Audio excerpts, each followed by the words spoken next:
हमारे चैनल कामिनी वाजपेयी की कहानियां में आपका स्वागत है। आइए सुनते हैं कहानी कृपा कृष्ण की। कीर्ति चौथी बार मां बनने वाली थी। उसके एक बेटे की आस में तीन बेटियां हो गई थी। उसकी आर्थिक स्थिति बहुत अच्छी नहीं थी। पति एक प्राइवेट कंपनी में नौकरी करते थे। उनकी तनख्वाह से घर के 6 सदस्यों का खर्च बड़ी मुश्किल से चल पाता था। घर में कीर्ति के पति और उसकी सास, वह और उसकी 3 बेटियां, इन सब का खर्च। कीर्ति के पति बेचारे छुट्टी के बाद 2 घंटे ओवर टाइम करके ज्यादा से ज्यादा कमाने की कोशिश करते, पर हर छोटी छोटी चीजों के लिए भी खर्च करने में उन्हें बहुत सोचना पड़ता। बड़ी बेटी रिया स्कूल भी जाने लगी है और दूसरी बेटी सिया का एडमिशन इस बार करवाना है। वह नौकरी कर पति की आर्थिक मदद करना चाहती है, पर मजबूरी यह है कि उसकी छोटी छोटी अभी 3 बेटियां हैं, जिसके कारण वह कहीं नौकरी भी नहीं कर सकती। समस्या उसके छोटे छोटे बच्चों की देखभाल की आ जाती है। उसे जैसे ही प्रेगनेंसी का अंदेशा हुआ, उसने रवि से प्रेग्नेंट न्यूज मंगवाकर चेक किया। जब से उसे यह पता चला कि वह चौथी बार मां बनने वाली है, तब से वह बहुत परेशान है। वह इस बार दवा खा लेगी, एक और बच्चे को जन्म देकर अपनी जिंदगी की परेशानी और नहीं बढ़ाना चाहती। रवि सुबह तैयार होकर निकल ही रहे थे कि उसने आकर धीरे से कहा, सुनिए, बोलो, जल्दी बोलो, क्या कहना है। वह उदासी भरी आवाज में बोली, मुझे जिस बात का डर था वही हुआ। आप लौटते समय किसी मेडिकल स्टोर से जाकर दवा ले लेना, क्योंकि मैं अब किसी कीमत पर भी और बच्चे नहीं चाहती। कीर्ति की ये बात रवि को जची नहीं। उसने कहा, कीर्ति, इस बारे में हम शाम को बात करेंगे, अभी मैं लेट हो रहा हूँ। यह खबर सुनकर जैसी प्रसन्नता रवि के चेहरे पर छाई थी, उससे कीर्ति अनजान नहीं थी। उनका जीवन भले ही अभावों में बीत रहा है, पर अभी भी माँ बेटे में एक बेटे की चाह बरकरार है। दोनों ही चाहते हैं कि उनका एक कुल दीपक हो, जो उनका वंश आगे बढ़ाए। चाहती तो कीर्ति भी है कि उसका भी एक बेटा हो, जिसे उसकी बेटियां राखी बांध सकें, जिसे वह भाई दूज का टीका लगा सके। पर इन सब इच्छाओं से ज्यादा बड़ा उसके मन का डर है, और डर यह है कि चौथी बार भी उसे लड़की हुई तो वह क्या करेगी। कीर्ति की सास और पति दोनों ने ही साफ साफ अपना फैसला सुना दिया कि यह आखिरी बार है। उसके बाद वो खुद उसका ऑपरेशन करवा देंगी। इस बात का पता लगवा लेंगी कि उसकी कोख में लड़का है या लड़की। अगर लड़की हुई तो उसे कोख में ही समाप्त कर देना इस बार। यह सुन कीर्ति की आंखों में आंसू भर आए। उसने दृढ़ता से कहा, मैं ऐसा नहीं कर पाऊंगी माँ जी। उसकी सास ने तल्खी से कहा, जैसी तुम्हारी मर्जी हो वैसा करना, पर अभी के लिए इस गर्भ को गिराने की बात मन से निकाल दो। रवि मेरा इकलौता बेटा है, तो उसका वंश चलाने के लिए एक बेटा तो होना ही चाहिए। यह कहकर वह बैठक से उठकर अपने कमरे में चली गई। कीर्ति रात भर ही सोच सोचकर परेशान रही कि अगर इस बार बेटी हुई तो उसे कोख में नष्ट करने का दबाव जरूर बनाया जाएगा।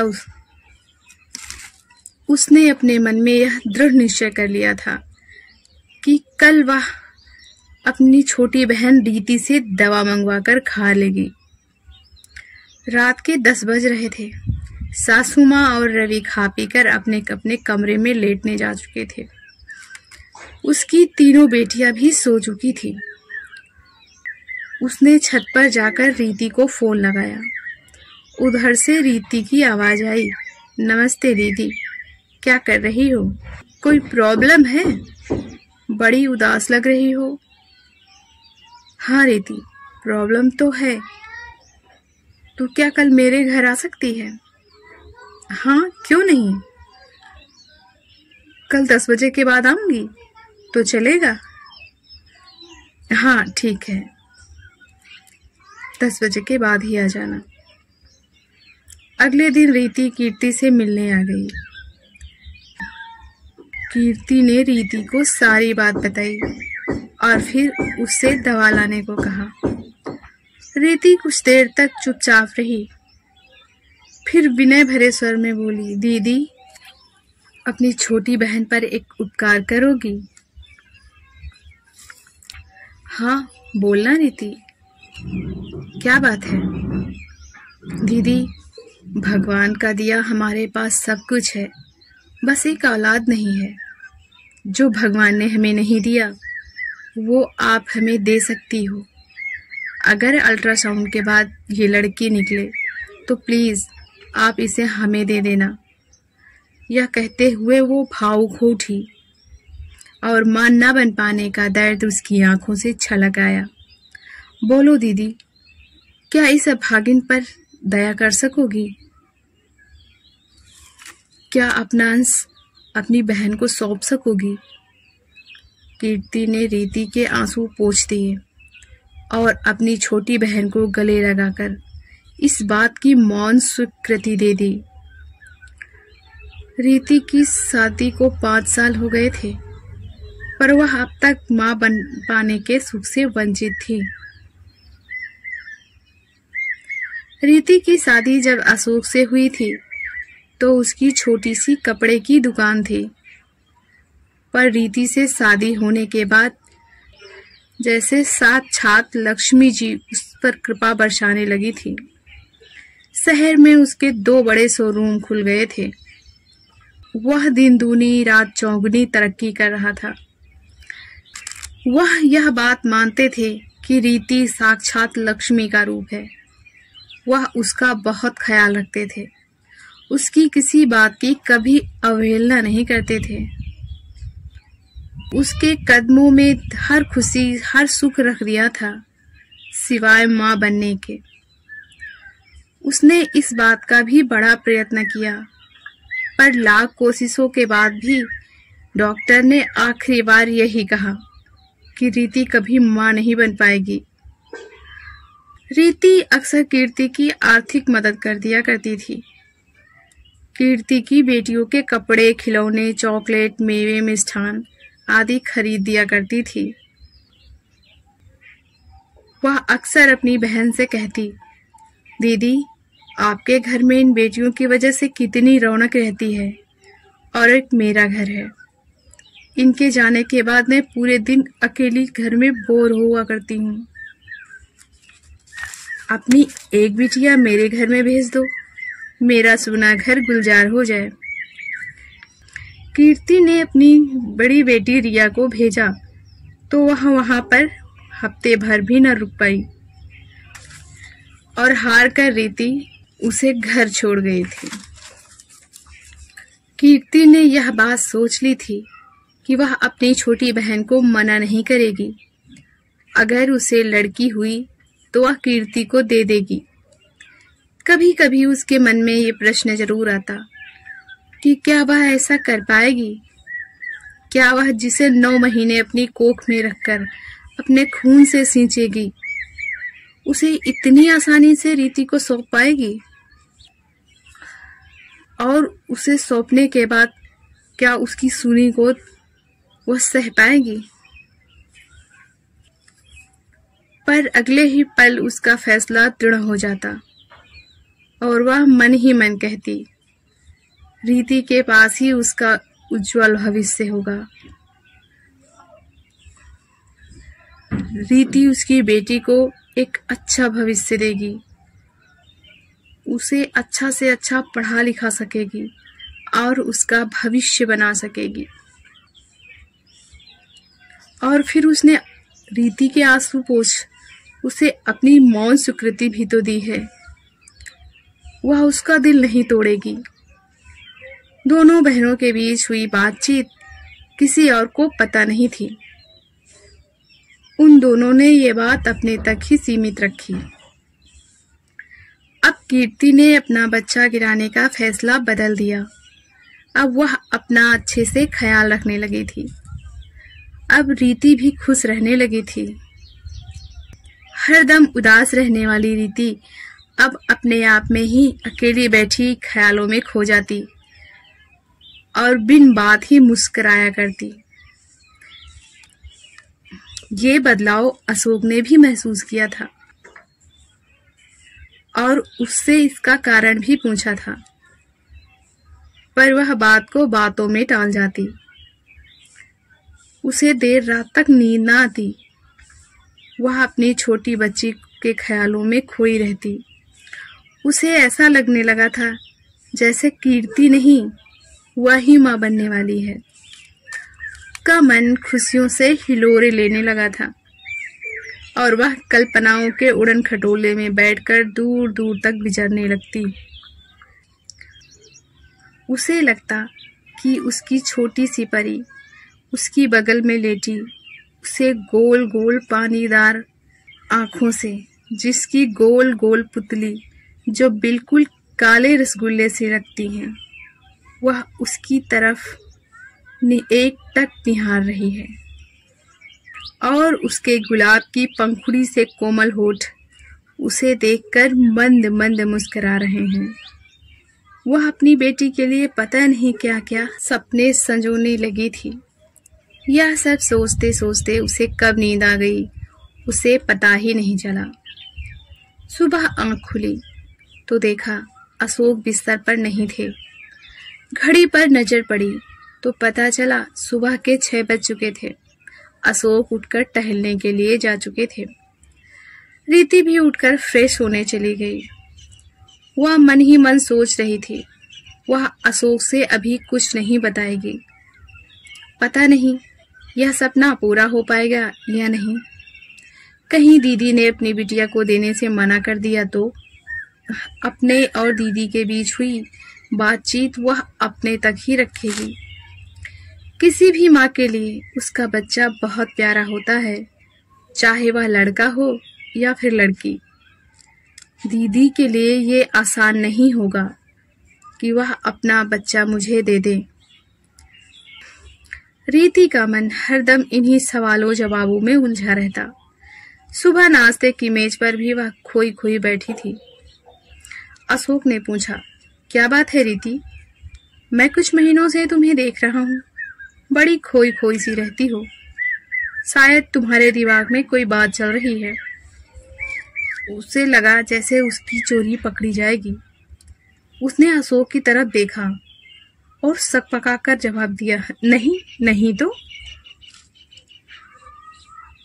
वह मन ही मन सोच रही थी कि मैं आपको अभी कैसे बताऊं कि मेरे मन में इस समय कैसे आशा और निराशा के बादल उमड़ घुमड़ रहे हैं।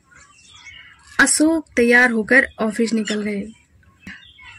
वह भी दीदी के पास जाने के लिए तैयार हो गई।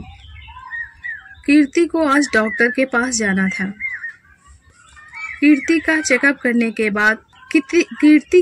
करने के बाद डॉक्टर ने सब कुछ नॉर्मल बताया और अल्ट्रासाउंड के लिए कहा। कीर्ति अल्ट्रासाउंड के लिए चली गई। जब रिपोर्ट आई तो पता चला कि कीर्ति जुड़वा बच्चों की मां बनने वाली है। यह सुन कीर्ति परेशान हो उठी।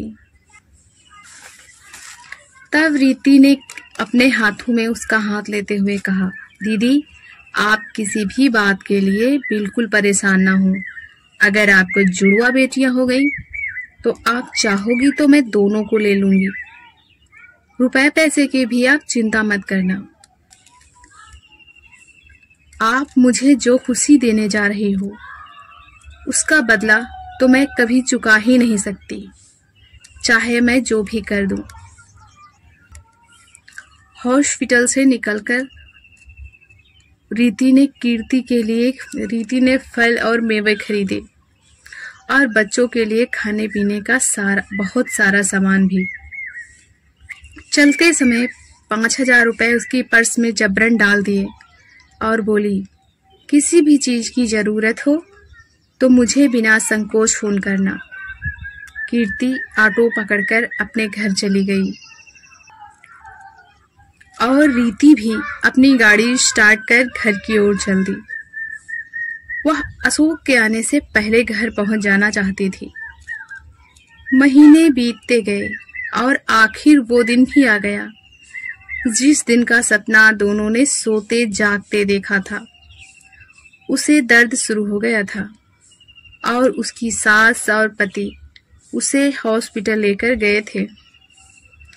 रीति को उसके जीजाजी ने जैसे फोन कर यह बताया कि वह हॉस्पिटल में है, वह तुरंत हॉस्पिटल के लिए निकल ली। वह अस्पताल पहुंची तो वहां रवि उसे बाहर ही मिल गए। उनके चेहरे से खुशी झलकी पड़ रही थी। उसने उनकी तरफ देखते हुए पूछा, क्या हुआ जीजाजी? तो उन्होंने प्रसन्न हो मुस्कुराते हुए कहा, जुड़वा बेटे हुए हैं रीति। ईश्वर ने हमारी सुन ली। अरे अब अंदर चलकर अपनी दीदी से भी मिलोगी या यहीं बाहर ही खड़ी रहोगी? यह कहकर रवि अंदर की ओर मुड़ते हुए बोले, आओ मैं तुम्हें कमरे के बाहर तक छोड़ दूं। वह उनके पीछे पीछे चल दी। एक नर्स ने रास्ते में ही टोका, अरे भाई मिठाई विठाई नहीं खिलाओगे क्या? और यह कहकर वह मुस्कुरा दी। जीजाजी ने मुस्कुराते हुए जवाब दिया, जा तो मैं वहीं रहा था पर रास्ते में साली जी मिल गई तो सोचा इन्हें कमरे के बाहर तक पहुंचाऊं। उसे कमरे के बाहर छोड़कर वह मिठाई लाने चले गए। कीर्ति जो अपने मन में महीनों से सपना संजोती आई थी, वह सपना आज टूट गया था। काश दीदी को एक लड़का और एक लड़की हो जाती तो मेरी सूनी गोद भी भर जाती। कीर्ति ने जो अपने मन में महीनों से सपना संजोया था, वह सपना आज टूट गया। काश दीदी को एक लड़का और एक लड़की हो जाती तो मेरी सूनी गोद भर जाती। पर शायद ये खुशी मेरी किस्मत में नहीं है। चलो अच्छा ही हुआ मैंने अशोक को कुछ नहीं बताया था, नहीं खामखा उन्हें भी दुख होता। उसे दीदी के लड़का होने की खुशी बहुत थी, पर अपना सपना टूटने का दुख उससे ज्यादा था। उसने आंखों में भर आए आंसुओं को पर्स से रुमाल निकाल पोंछा, चेहरे पर भरकस प्रयत्न किया मुस्कान लाने का और कमरे के अंदर पहुंची। जनरल वार्ड था, बहुत से बेड थे। हर बेड के पास एक झूला था। ज्यादातर झूलों में नन्हे बच्चे लेटे थे। कोई सो रहा था तो कोई रो रहा था। कीर्ति ने इधर उधर देखा, सब अपरिचित थे। वह इधर उधर देख ही रही थी कि कीर्ति की सास ने आवाज दी, इधर आओ रीति बिटिया, हम सब इधर हैं। वह पास पहुंची तो देखा कीर्ति लेटी हुई है। रीति ने कीर्ति से कहा, कैसी हो दीदी? मैं ठीक हूँ। रीति, अशोक जी नहीं है? नहीं दीदी, वो ऑफिस में थे। जैसे ही पता चला मैं वैसे ही निकल ली। दीदी अब तो आप खुश हो ना? आप बेटा चाहती थी और ईश्वर ने आपकी सुन ली। हाँ, मैं बहुत खुश हूँ। पर तेरा मुंह क्यों लटका हुआ है? रीति ने मुस्कुराने की कोशिश की और कहा, नहीं तो मैं भी बहुत खुश हूँ। कीर्ति ने रीति का हाथ अपने हाथ में लेकर रूंधे हुए गले से कहा, रीति, मुझे लड़का हुआ है, इससे मैं वाकई बहुत खुश हूँ। पर इस बात से ज्यादा खुशी मुझे इस बात की है कि तुझे बेटी हुई है। कीर्ति की यह बात सुनकर रीति की आंखों से झरझर आंसू बहने लगे। उसकी समझ में नहीं आ रहा था कि क्या बोले। हाँ रीति, आज तुम मौसी बनी हो और माँ भी। रीति बड़ी मुश्किल से बोल पाई। आप क्या कह रही हैं? मेरी समझ में कुछ नहीं आ रहा। जीजा जी तो कह रहे थे कि आपने जुड़वा बेटों को जन्म दिया है। रवि भी अब मिठाई लेकर वापस आ गए थे। मुस्कुराते हुए बोले, मैंने तो मजाक किया था। कीर्ति ने एक लड़की और एक लड़के को जन्म दिया है। तुम्हारी दीदी ने सब कुछ हमें बहुत पहले ही बता दिया था। रीति को इतनी खुशी हो रही थी कि वह चाहते हुए भी अपने आंसू रोक नहीं पा रही थी। कीर्ति की सास ने झूले में सो रही उस गुलाबी सी परी जो सफेद कपड़े में लिपटी हुई थी, अपने हाथों से उठाया और रीति की गोद में रख दिया। कीर्ति ने रीति के सिर पर स्नेह से हाथ फेरा और फिर उसके आंसू पोंछते हुए बोली, ले संभाल अपनी बेटी को। रीति ने उसे अपने सीने से लगा लिया। कीर्ति की सास ने कहा, रीति बेटी रोती क्यों है? भगवान ने तेरी सुन ली। तेरी गोद सुनी रही और न तेरी बहन कीर्ति की।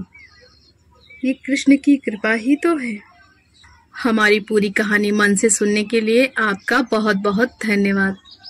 हमारी कहानी आपको कैसी लगी प्लीज़ कमेंट करके ज़रूर बताएं। अगर आप हमारे चैनल पर नए हैं तो प्लीज़ लाइक, सब्सक्राइब और शेयर करें।